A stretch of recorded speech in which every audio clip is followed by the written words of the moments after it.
mayroong isang kaharian na tinatawag na Birbania. Ang namumuno doon ay sina Haring Fernando at ang kanyang asawa na si Reyna Valeriana. Meron silang 3 anak na sina Don Pedro, Don Diego at Don Juan. Ngunit isang araw nagkasakit ang hari dahil sa isang masamang panaginip. Juan!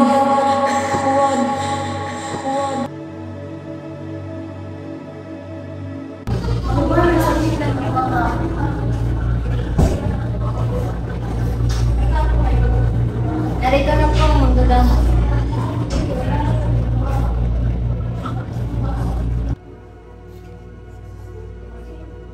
Ang sakit ng hari ay mabigat at masira. Mayroon sa baba ang kanyang karandaman. Huwag kayong mawala ng pag-asa malaglag sa pera.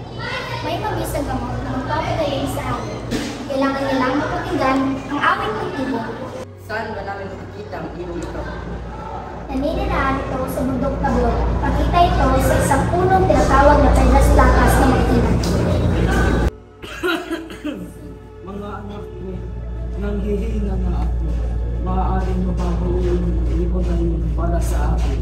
Pedro, Ano ho ba ang aking may pagginito? ikaw ang nakakatanda. Maaari mo ba ibigay ito para sa akin? O itong malaking karangalan, aking ama. At iyon nga ang nangyari. Naglakbay si Don Pedro papuntang bundok Tabor. At nang marating niya itong bundok, Nakakapagod.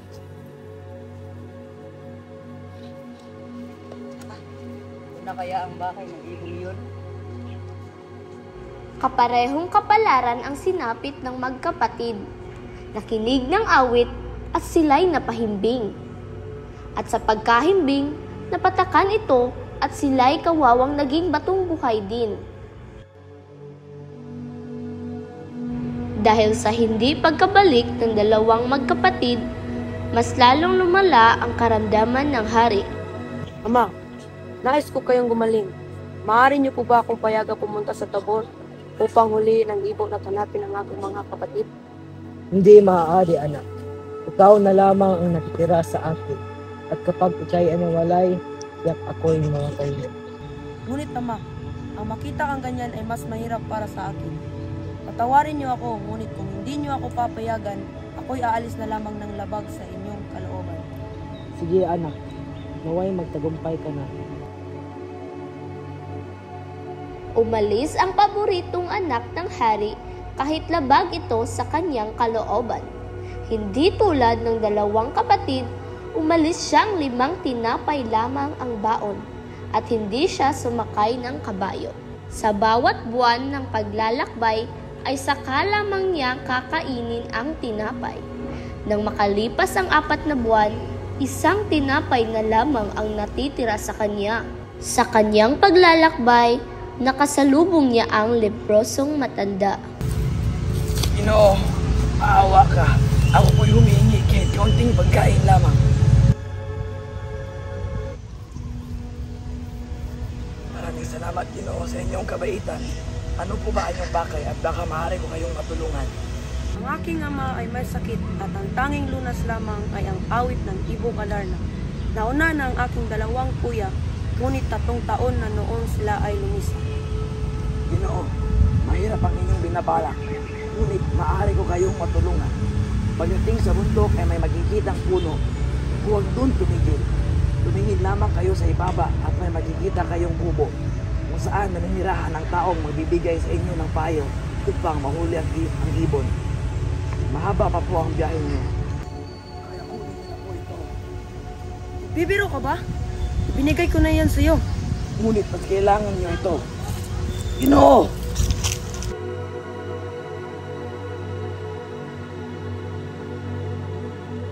Nang marating ni Don Juan ang bundok Tabor, nakita niya ang sinabi ng leprosong matanda sa kanya.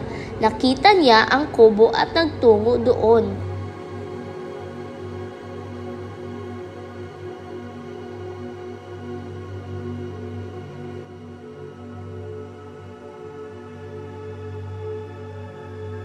Ako ba'y namamalikmata lamang? O talagang kamukha mo lang ang taong nilimusan ako ng tinapay. Ano yung hanga, Don Juan? Pamuli ng ibong Adarna na makapagpapagaling sa aking mahal na ama.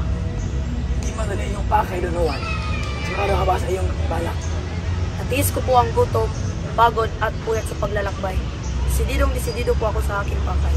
Kung gayon, ganito ang iyong gawin. At sinabi na nga ng ermitanyo ang dapat gawin ni Don Juan para mahuli ang ibong Adarna.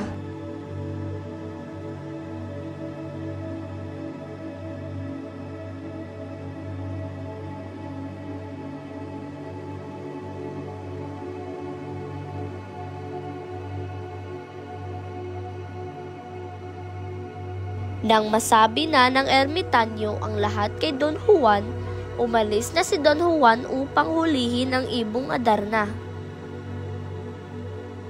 Lahat ng utos ay kanyang ginawa.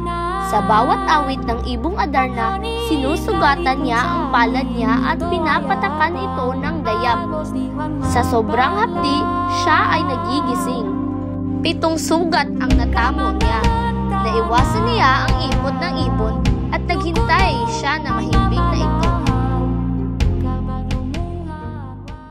Sa pagkakahimbing ng ibon ay tinalian na niya ito at ipinakita sa ermitanyo. Magaling, Don Juan. Ito ang palayo. Punuhin mo ng tubig at buhusan mo ang 2 bato para mawaan ang ganyang bato ang 2 mong kapatid.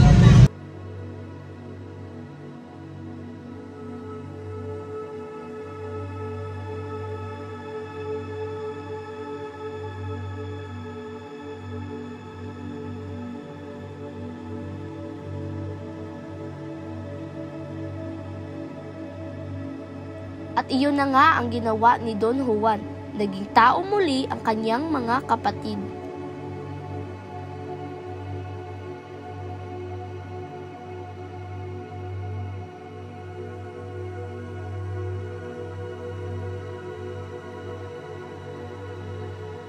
Naging maganda ang lakad ng ating bunso. Tiyak na sa kayamanan ang parangal at basbas ng ama. Basta si Don Juan, kuya, wala tayong magagawa doon. Kabiguan na sa atin, katagumpayan naman ay sa kanya. Bakit hindi na natin siya patayin? Tiyak na sa atin ang parangal at basbas ng ama. Ayos ka lang ba, kuya? Sarili mong kapatid ay patayin mo. Hindi ka manahingit sa kanya? Tingnan mo, paborito siya ni ama at ngayon nasa kanya naman ang karangalan. Hindi, kuya. Malito, magkakapatid tayo. Kung masama ang pagpatay, paano kung pagtulungan na lamang natin siya? Bahala ka, kuya. Ngunit hindi ako kasama dyan. Magbulag-bulagan na lamang ako.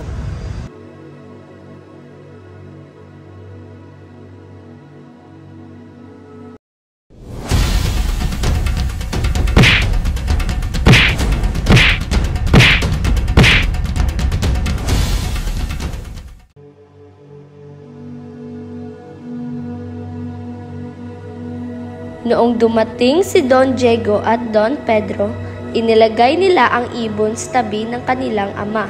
Kahit anong gawin nila ay ayaw itong umawit. Ngunit nang dumating si Don Juan, hindi lamang ang hari ang sumigla. Nagsimula na ding umawit ang ibong Adarna.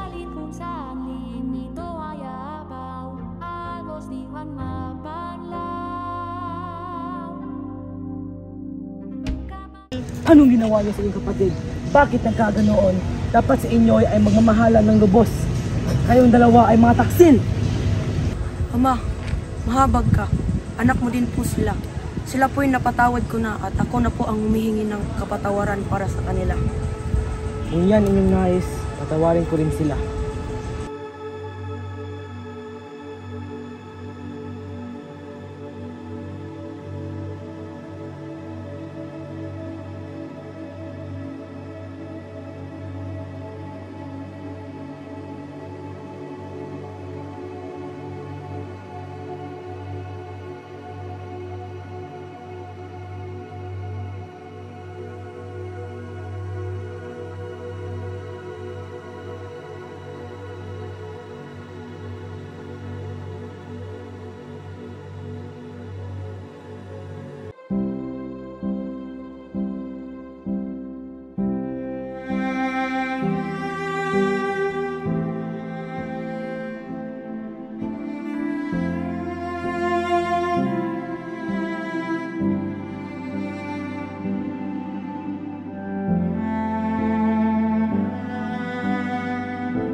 Dilito ako.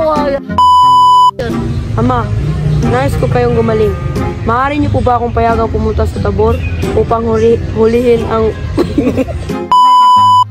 Balik sa kwan? Oh, balik pinakauna. Sorry. Alam din ko, sorry. Otro. Disclaimer action. Ama, Amang ang natira sa akin. At kapag ikay ay nawalay, siya ako'y... Nakakatawa man mo. At kapag ikay ay nawalay, siya ako'y mamatay. ngunit ama, ang makita kang... Your Honor, hindi ko na po alam. Ang aking ama ay may sakit at ang tanging lunas lamang ay ang awit ng ilang ito. Otro! Dili! Action.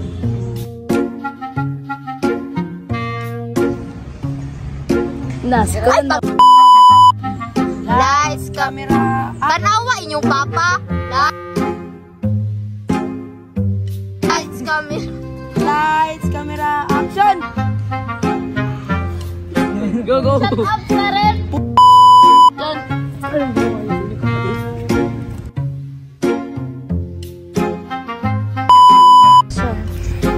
Ama, Sabay! Puriya, buyag.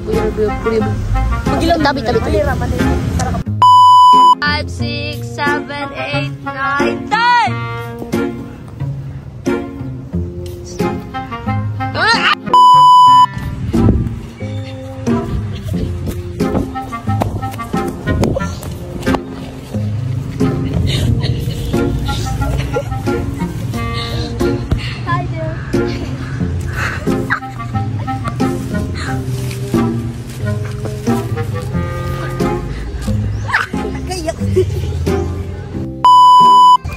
Guys, look at